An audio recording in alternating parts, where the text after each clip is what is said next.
Battlegrounds are coming early, December 10th. Will it be in time to save WoW Classic? How long can you really play a game when you're not having fun? Let's talk about it. Bonus XP starts now.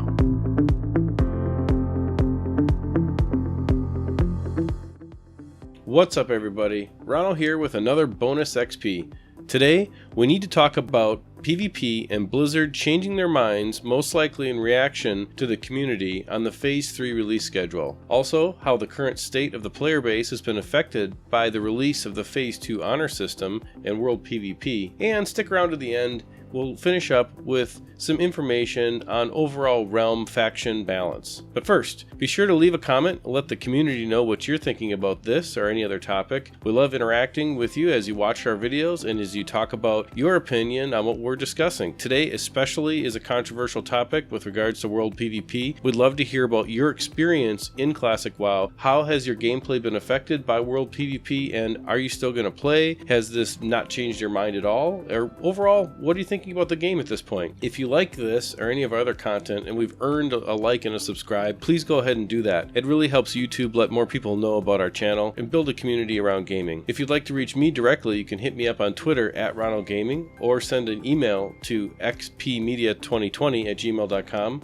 We check the email address and respond to Twitter and questions and comments every day. And as always, come back and check out our main weekly show, released on Fridays, the XP Gaming Podcast, where MTB and I talk all things technology and gaming. Alright, let's dive in. If you're on a PvP server, odds are one faction is dominating the open world on your realm. Why does this happen? Well, there's a couple of reasons. First of all, the population in Classic WoW is much greater than it was in Vanilla WoW. Let's just be honest, more people are playing the game because of the popularity and the relaunch of the game. So it's meant that there's just more people there, which has led to more world PvP. Now, this is both an advantage and a disadvantage. For example, in any PvE related content, your odds are you're going to be able to find more people to do that with because of the increased number of players. But it also means that as the population in each realm becomes more mature, the faction imbalance is going to become greater and greater. We saw this in the original game, and over time, Blizzard fixed that with different strategies, and attempted to fix it, I should say, with different strategies, and it's going to happen again. There is no system in Classic WoW to share population between realms. We have what we have. Now, whether PvP is fair or not fair in the open world is largely dependent upon, well, your perspective. If you're frustrating because you're losing,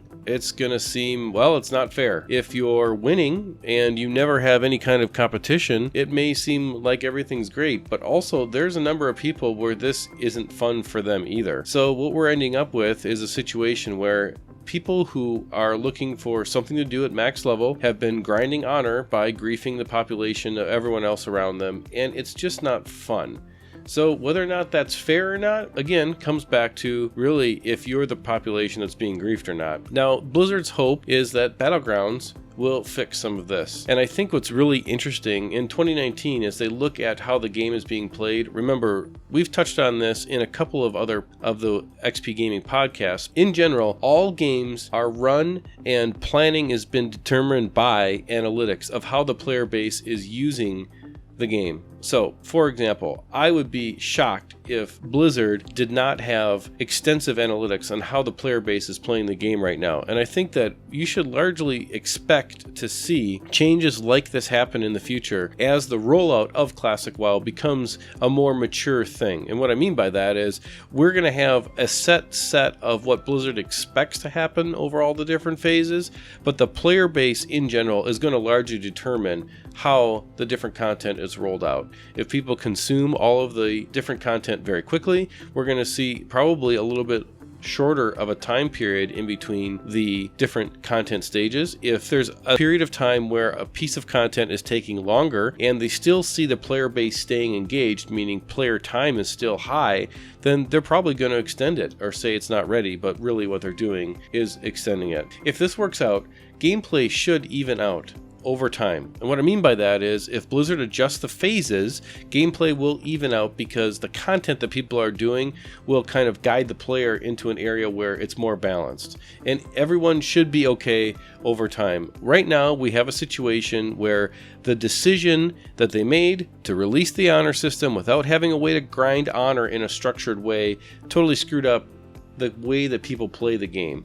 So I think what they've learned from this is they're going to definitely release things in a way that don't push people into doing one type of content that makes it largely not fun for a large group of people on the other side, meaning griefing at every flight point, that kind of situation. I would be surprised if we end up in that situation again, or at least I'm hopeful that we won't. So let's talk about what Battlegrounds are and what they're not. What a battleground is a structured and instanced way to grind honor. So if you're a PvP person and you're into that, that's your game and you like playing it that way, you should be excited because you are going to get a queuable way to constantly grind honor to get to those max levels, get that level 14 weapon that you're trying to get.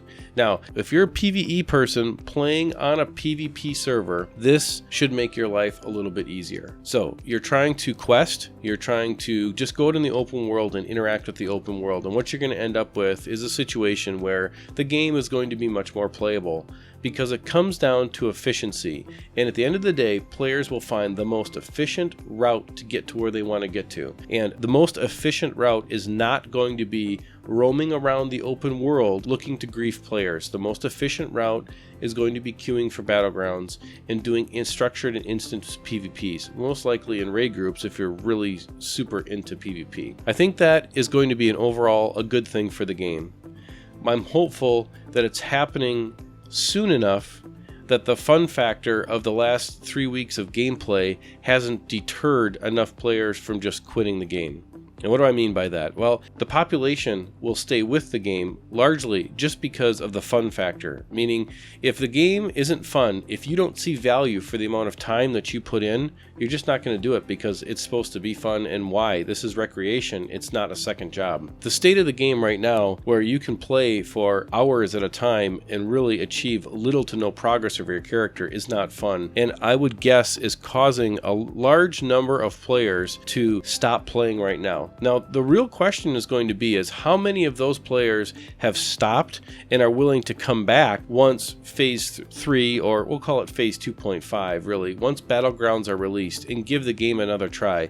Blizzard has a lot of goodwill built up with the player base, but if we're honest, this really cut into a lot of that goodwill. And I think that really largely what we need to watch is we need to watch for Blizzard making choices to release content quicker based upon really honestly how the next couple weeks of the game go. Well, let's dive in and finish up today's bonus XP with taking a look at the different population numbers for the US and for the EU in a generalized sense. So if you play on a US server, here's a breakdown of what you can expect to see for your server. Now, you're probably saying to yourself, yeah, this kind of makes sense, or you may actually be very surprised by these graphs. These come from Wowhead. Wowhead has done a great job of compiling statistics. I highly suggest that everyone installs their population counting add-on.